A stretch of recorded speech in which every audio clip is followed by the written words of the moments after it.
I still remember the smell of that breakfast. Warm butter, toasted bread, coffee brewed the way I liked it, and eggs, perfectly folded, just like he used to make back when he was trying to win my heart. My husband, Adam, stood in the kitchen wearing that soft smile.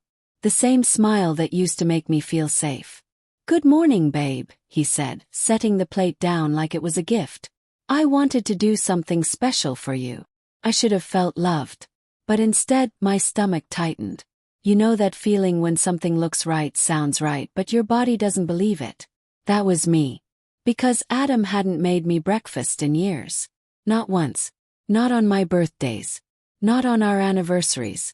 Not even when I had the flu and couldn't get out of bed. So why today? Why now, when we barely spoke without it turning into cold silence? He kissed my forehead, gentle and slow. "Eat while it's hot." I stared at the plate. I stared at his hands. I stared at the way he watched me, too carefully. And then my mind went back to last week. The late nights. The work meetings. The sudden password on his phone. The way he turned the screen away like I was a stranger. I swallowed hard.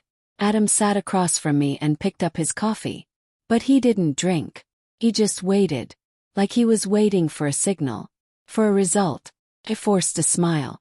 "This is really sweet." His eyes lit up. "Yeah. I thought you'd like it." Picked up my fork. My hand shook a little, and I hated that he noticed. He leaned forward. "Go on." My heart beat louder than my thoughts. So I did the one thing I never thought I'd do at my own kitchen table. I lied. "I'm actually not hungry," I said. "But I don't want it to go to waste." His smile twitched. Just for a second. Then he covered it fast. "Oh, that's okay. You can eat later." I stood and carried the plate like I was just being casual. Like I wasn't walking away from a cliff. "I'll take it to the office," I said lightly. "Maybe I'll snack on it there." His face froze just a little. Then he laughed. "Sure. Whatever you want." But his voice didn't match his eyes. His eyes followed the plate like it mattered more than me. I grabbed my purse, my keys, and that breakfast wrapped neatly in a container. And as I stepped outside, one thought burned through my head. Why does he care so much if I eat it? On the drive to work, the container sat in the passenger seat like a quiet threat. I kept glancing at it at red lights. And then my mind whispered something I didn't want to hear. "Don't eat it." I didn't know why. I didn't have proof. Just a bad feeling that grew sharper every minute. When I arrived at Adam's office building, I sat in the car for a moment, staring at the glass doors. If I was wrong, I'd look paranoid. Crazy even. But if I was right, my fingers tightened around the container. And that's when I made a choice. Not a safe choice. Not a normal choice. Bold one. I walked inside, went straight up to the executive floor, and headed for the one person Adam always spoke about with that strange mix of pride and irritation. His secretary. Her name was Melissa. And in less than 5 minutes, I would hand her the breakfast my husband made for me. And my life would never be the same again. Melissa's desk sat right outside Adam's office like a gatekeeper's throne. Everything about her screamed polished. Perfect hair. Perfect nails. Perfect posture. She looked up when I approached, and her lips curved into a sweet, professional smile. "Oh, hi, Mrs. Carter," she said. "Did you need Adam?" I noticed something right away. She didn't look surprised to see me. Almost like she expected me. I lifted the container. "Actually, I came with something." Her eyes flicked to it fast. Too fast. Then she smiled wider. "Oh," kept my tone light. "Adam made me breakfast this morning. Isn't that adorable?" Melissa let out a little laugh. "That's so thoughtful." I watched her carefully. Her voice was steady, but her fingers tightened around the pen on her desk. I leaned in, lowering my voice like I was sharing a secret. "I'm not hungry, and I really don't want it to go to waste. I thought maybe you'd like it." Melissa blinked. Just once. But it was enough to see something flash behind her eyes. Not excitement. Not gratitude. Something else. Something like, panic. "Oh, you don't have to," she started. "Cut in gently. Please. You do so much for him. Consider it a thank you." Her cheeks lifted with another smile, but it looked forced now. "That's very kind of you." I placed the container on her desk and watched her hands. She didn't reach for it right away. She stared at it like it was a puzzle. Then she glanced toward Adam's office door, like she was checking if he was listening. I stepped back. "Enjoy it. I'll see you around." Melissa finally placed her palm on the lid. "Thank you," she said softly. And for a moment the air between us felt heavy. As I turned to leave, I heard her call out, "Mrs. Carter?" I looked back. Her smile was still there, but her eyes weren't smiling anymore. "Are you sure you're not hungry?" There it was. That question. That strange, loaded question. He nodded. "I'm sure." Melissa held my gaze for a second too long, then looked down. "Okay." I walked away, my heels clicking against the floor, but my heart was pounding. Why did she care if I was hungry? Why did she seem nervous? I got into the elevator and stared at my reflection in the mirrored wall. I looked calm. But inside, I felt like I'd just thrown a match into dry grass. When I reached my own office across town, I tried to focus on work. Emails, meetings, calls. But the image of that breakfast container sitting on Melissa's desk kept popping into my mind. An hour passed. Then two. Then my phone buzzed. It wasn't Adam. It was an unknown number. I answered, confused. "Hello." A woman's voice came through, shaky and rushed. Is this Rachel Carter?" "Yes," I said slowly. "Who is this?" "This is the front desk at Carter and Blythe Holdings," she said. "There's been an incident." My blood ran cold. "What kind of incident?" She hesitated. "Melissa," she collapsed. The room tilted. I gripped the edge of my desk. "Collapsed? Why?" "We're not sure," the woman said, voice tight. "But she ate something and then she started feeling dizzy. She couldn't stand. She was sweating, and then she went down." My ears rang. I swallowed. Is she okay?" "The paramedics are here," the woman said. "They're taking her now." My chest squeezed. I couldn't breathe, because I knew exactly what she ate. And suddenly, the question I didn't want to ask came crashing in like a wave. What was in that breakfast? And even worse, if Melissa collapsed, what would have happened if I ate it? I drove to Adam's office like my life depended on it. The whole way my hands shook on the steering wheel. My mind kept replaying the morning over and over. Adam's smile. His eyes watching me. The way he told me to eat while it was hot. The way he didn't relax until I said I'd take it with me. I pulled into the parking lot and ran inside. I didn't care who stared. When I reached the executive floor, the vibe was wrong. People whispered in clusters. Faces were tense. Someone was crying near the copier. And Adam stood near his office door, calm as a statue, talking to HR, like this was just another Tuesday. When he saw me, his eyes widened for half a second. Then he walked toward me with a careful, practiced concern. "Rachel," he said, "what are you doing here?" I stared at him, trying to read his face. "Melissa collapsed," I said. "They said she ate something." His expression barely changed. "Yeah, I heard. It's awful." I stepped closer. "She ate the breakfast you made." That's when it happened. A tiny crack in his mask. His jaw tightened. His eyes flickered away from mine. And then he said something he didn't mean to say. "What? Why would she eat your breakfast?" Not, "Is she okay?" Not, "What breakfast?" Not, "Wait, you gave it to her?" Well, he jumped straight to ownership. Straight to the plan. Because he already knew what I was talking about. I leaned in, my voice low. "Adam, what did you put in it?" He scoffed like I'd insulted him. "Are you serious right now? Answer me," I said, sharper. His smile returned, but it wasn't warm. It was thin, controlled. "You're being dramatic," he said. "Maybe she had low blood sugar. Maybe she's allergic to something. Allergic to what? I demanded. Eggs, bread, coffee. Adam's eyes hardened. Watch your tone.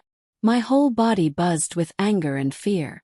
You watched me this morning like you were waiting for something. Like you wanted me to eat it. He stepped closer, voice quiet. You're imagining things. I laughed, one bitter, shaky sound. Am I? He leaned even closer, his breath warm, his voice like ice. You need to stop. Something about the way he said it made my skin crawl. Like it wasn't a request. Like it was a warning. Before I could respond, a man in a suit hurried over. Mr. Carter, he said. The paramedics said she regained consciousness, but they're taking her to the hospital for tests. Adam nodded like he'd expected that. Okay. Then he turned back to me and forced a gentle tone. See, she's fine. But I didn't miss it. That small flash of irritation. Not relief. I stared at him. We need to talk.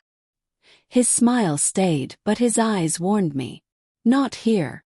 I looked past him toward his office and something caught my eye. On Melissa's desk, half hidden under papers, was a small folder. The kind Melissa always used for scheduling. But this one was open. And I saw my name. Not on a calendar. Not on a meeting. On a document. I stepped toward it, and Adam moved quickly to block me. What are you doing? He snapped. That was it. That was all the proof my instincts needed. I didn't push. I didn't fight. I just nodded slowly. Okay, I said, backing up. You're right. Not here. Adam relaxed a little. And that's when I realized something terrifying. He thought he'd won. He thought I was going to drop it. He had no idea that I had already decided to dig until I hit the truth. Because if that breakfast was meant for me, then this wasn't just betrayal. This was a plan. And I was standing in the middle of it. That night, Adam acted like nothing happened. He came home at his usual time. He hung up his coat. He asked how my day was. He even poured me a glass of wine. Like we were still a normal couple. Like he hadn't served me a breakfast that sent his secretary to the hospital. I sat across from him at dinner, watching him talk about work, watching him smile at the TV like he didn't have a secret buried in his chest. And I realized something painful. This wasn't new for him.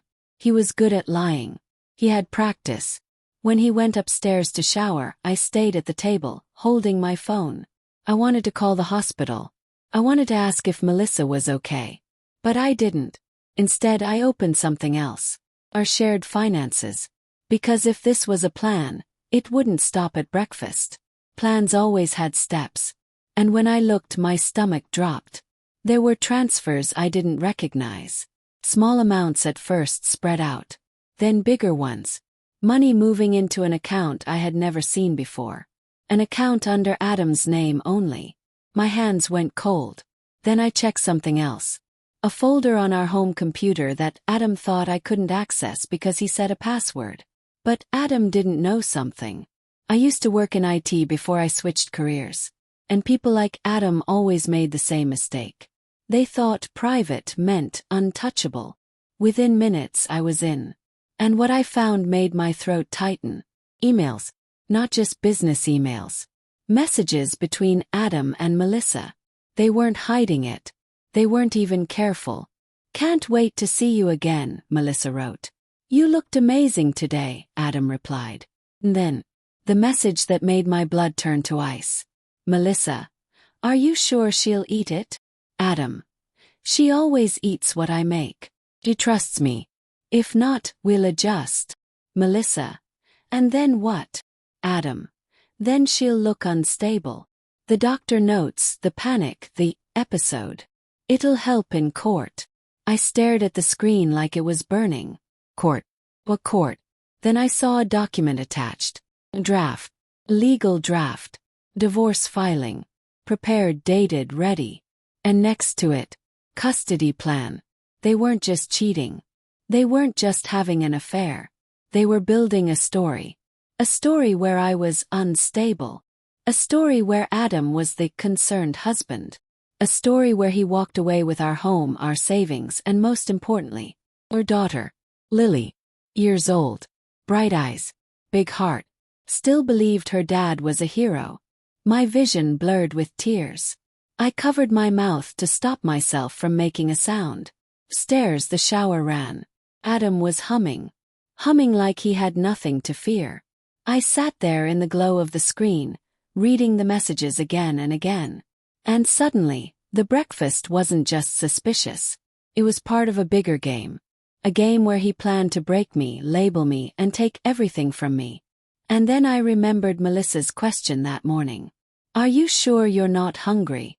She wasn't asking because she cared. She was asking because she wanted to know if the plan worked. I wiped my tears. And in that moment something inside me changed. Fear was still there. But it wasn't driving anymore. Now it was fuel. Because Adam and Melissa thought they were the hunters. They thought I was the easy target. They didn't realize. I'd just found their map. And I was about to draw my own route. Straight to their downfall. I didn't confront Adam right away. Not because I was weak.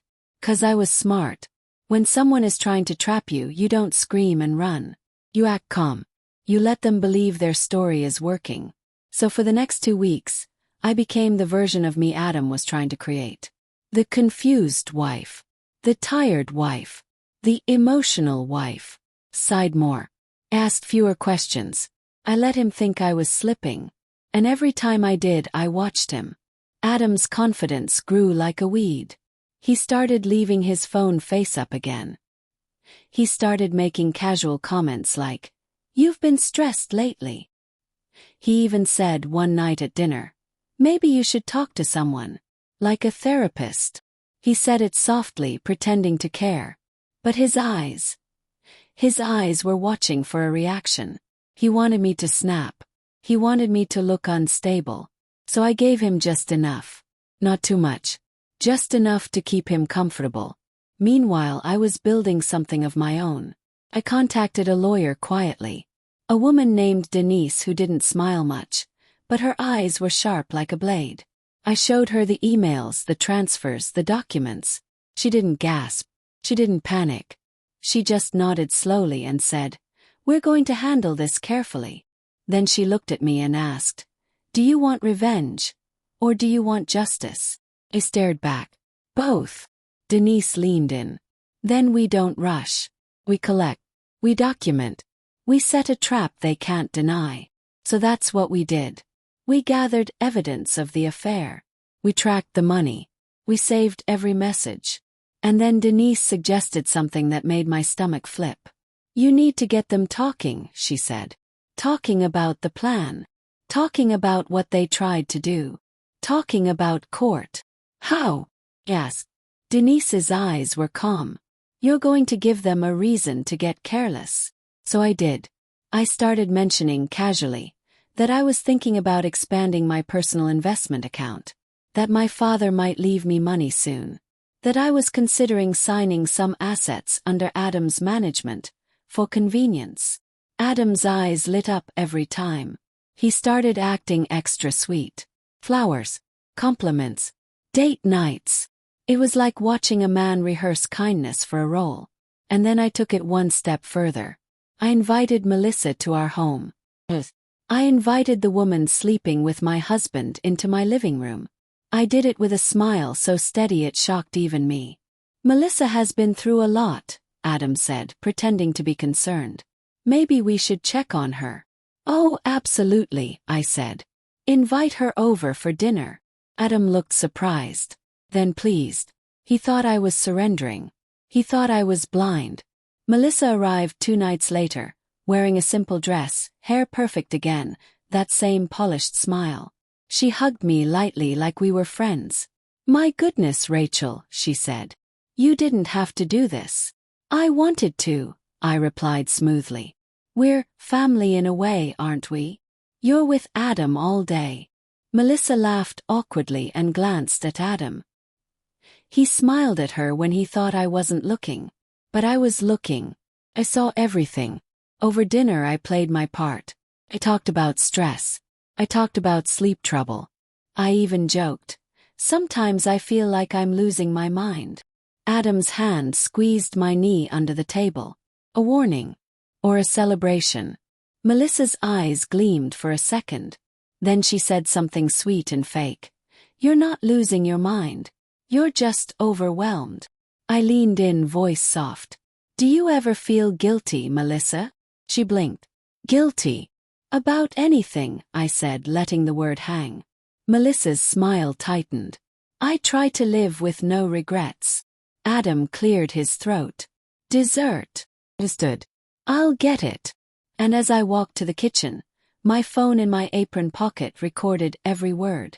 Because I didn't just invite Melissa for dinner. I invited her to a stage.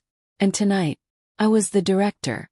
When I came back with dessert, I placed 2 plates down. Then I paused, smiling. You know what's funny? I said lightly. Adam looked up. What? I tapped the counter. That breakfast you made me. The one I gave Melissa. Melissa's fork froze midair. Adam's eyes narrowed. What about it? I tilted my head like I was thinking. Ever since that day, I keep wondering what if I had eaten it. Silence. The kind of silence that screams. Melissa forced a laugh. Oh, come on, Rachel. It was just a scary coincidence. I stepped closer, lowering my voice. Was it? Adam's jaw tightened. Rachel, drop it. But I didn't. I smiled gently, like I was truly innocent. I talked to someone, I said. A doctor. Adam's face shifted, just a hint. A doctor, he repeated. Yes, I said. I mentioned what happened. How Melissa got dizzy after eating it. Melissa's hands trembled slightly as she set down her fork. And guess what? I continued softly. The doctor said sometimes people put things in food that can make someone seem unstable. Adam's eyes flashed. Melissa's face went pale. I leaned my elbows on the counter like I was sharing gossip. Things that make you dizzy, confused, emotional. Things that could show up in medical notes. Melissa swallowed. Why are you talking about this? I looked her right in the eyes. Because I found the emails. Adam stood so fast his chair scraped the floor. What the hell are you saying? Melissa's mouth opened, then closed. Like she didn't know whether to lie or run. I kept my voice calm, but my heart hammered. I know about the affair. I know about the money. I know about the divorce draft. I know about the custody plan. Adam's face twisted, anger, panic, then a cold attempt at control. You went through my private stuff, he snapped. Melissa whispered. Adam. He shot her a look. Shut up. Then he turned back to me, trying to regain power. You're proving my point, he said sharply. You're acting irrational. I laughed. Irrational. Adam, you and your girlfriend tried to set me up. Melissa's eyes widened. It wasn't. Cut her off. Don't lie in my house. Adam pointed a finger at me. You have no proof of anything. I reached into my pocket and placed my phone on the counter. Still recording. You sure about that? Yes. Adam's face drained. Melissa stood shaking. Rachel, please. Please what? I snapped, finally letting heat into my voice. Please let you take my life. My child. Melissa's eyes filled with tears. I didn't mean. Adam grabbed her arm. Stop talking. But it was too late. Because people like Melissa always crack when the room gets hot. She looked at me, voice trembling. He said you'd be fine. He said it would just make you look unwell. For court. Adam's grip tightened. Melissa. She flinched. You told me it was the only way. Adam released her arm and turned to me, fury blazing. You're destroying everything. I leaned in, tears burning, voice steady like steel. No, I said. You destroyed it the moment you decided to use me as a character in your little story. Adam's chest rose and fell. You can't prove what you think you can prove. I nodded slowly. Oh, Adam. I'm not here to argue. I tapped the phone again. I'm here to document. Then I walked to the living room, pulled out a folder Denise helped me prepare, and came back with it in my hands. I slid it across the table. Divorce papers. But not his. Adam stared at them, blinking like he couldn't understand how the script changed. Melissa backed toward the door. And Adam's voice went low. "You think this is over?" Smiled. "No," I whispered. "This is the beginning." The next week was a war. Quiet on the outside, brutal underneath. Adam tried everything. He sent texts pretending he was sorry. Then angry texts. Then fake, concerned texts about my mental health. He tried to bait me. He tried to make me react. But Denise warned me. "He wants you loud. He wants you messy. You stay calm." So I did. And while he played games, we moved fast. We filed officially. We froze certain accounts. We made sure Lily stayed with me. And then Denise said, "Now we hit where it hurts." Adam didn't just want a divorce. He wanted control. He wanted reputation. He wanted to walk away looking like the victim. So we took the mask off in public. Legally, carefully, and clean. Carter and Blythe Holdings held a quarterly leadership meeting. Big one. Investors, executives, board members. Adam was presenting. He thought he was untouchable. He didn't know I'd be there. I walked into that meeting room wearing a simple suit, hair pulled back, face calm. Denise walked beside me.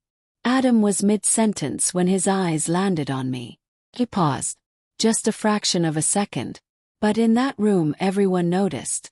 "Rachel," he said, voice strained. I smiled politely. "Hello, Adam." Board members looked between us, confused. Denise stepped forward and handed documents to the head of HR and the board chair. Then she spoke clearly. "We're here regarding corporate misuse of funds, conflict of interest, and an inappropriate relationship that compromised company operations." The room went still. Adam's face turned red. "This is personal. This is." Denise raised a hand. "It's documented." And then the proof landed like thunder. Email records. Financial transfers. Messages sent during work hours. Company resources used for personal plans. And Melissa's involvement. Melissa wasn't in the room. Of course she wasn't. But her name was. Adam tried to stand tall, tried to laugh it off, tried to call me emotional. But the more he spoke, the more trapped he became. Because every lie he told had a document waiting behind it. I watched the board members' faces change. Confusion to shock. Shock to disgust. And then the board chair looked at Adam and said the words I will never forget. "Step down, effective immediately." Adam's mouth opened. No sound came out. He looked around like someone would save him. No one did. Because in rooms like that, loyalty disappears the moment the truth shows up with paperwork. Adam's security badge was collected on the spot. He wasn't arrested. This wasn't some dramatic movie scene. But the power he worshipped. It drained out of him like air from a balloon. He walked out of that room smaller than I'd ever seen him. And I followed, not to chase him, but to watch him face what he feared most.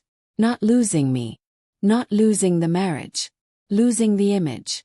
In the hallway he turned on me, eyes wild. "You did this just to hurt me." I looked at him, voice calm. "No, Adam. I did it to protect myself. And Lily." His lips curled. "You think you're a hero." I stepped closer. "I think I'm a mother who refused to be played." He stared at me like he didn't recognize me anymore. And maybe he didn't. Because the woman he thought he could break was gone. The divorce wasn't quick. People think revenge stories end with one big moment and credits rolling. Real life doesn't work like that. Real life is paperwork. Meetings. Long nights. Tears in the shower. Smiling for your child while your heart aches. Adam fought hard at first. He tried to paint me as unstable like he planned. But the evidence destroyed that. The emails, the recordings, the financial trail. Everything showed a clear pattern, plan, setup. And in court, patterns speak louder than charm. Melissa disappeared from Adam's life the moment things got real. That part almost made me laugh. Because the kind of woman who helps someone betray their wife usually isn't the kind of woman who stays when the man loses his power. Adam lost his position at the company. He didn't lose everything. Life isn't always that perfect. But he lost the control he thought he deserved. And he lost the ability to rewrite the story. Lily stayed with me most of the time, and Adam got scheduled visitation. Supervised at first.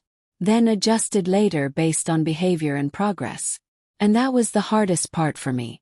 Because no matter what he did to me, he was still her father.